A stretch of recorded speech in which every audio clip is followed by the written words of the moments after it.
il nome o sostantivo, parte nona. Relativamente ai sostantivi terminanti in IN, come abbiamo precedentemente annotato, molte sono le eccezioni, rimanendo questi invariati al plurale. Ecco qualche esempio. Invariati al plurale. Abissin fa abissin anche al plurale. Afin, agussin, albin, alpin. Vediamo nella B. Bagarin, bagnin, ballerin, balin rimangono invariati.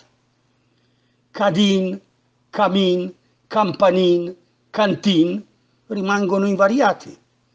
Delfin, destin, didin, divin invariati. Erburin invariato. Fachin, fantin, festin, fuin, fiurin, fin invariati. Galupin, ghibelin, giardin, grandin invariato. Inchin, induin, intestin invariati.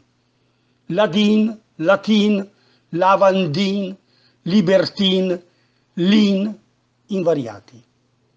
Magazin, mandrin, mantin, mulin invariati.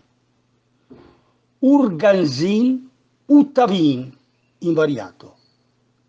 Padrin, paladin, parigin, parigin, pellegrin invariati. Quatrin invariato. Rabin, ramin, rusmarin, rubin invariati. Salin, San Martin, sbianchin, scelin, shungin, scuntrin, sungin, spin invariati. Tachin, tundin, turkin invariati. Usmarin invariato. Vesin, vilin, vin, viulin, visin, vulpin invariato. Zenerin invariato.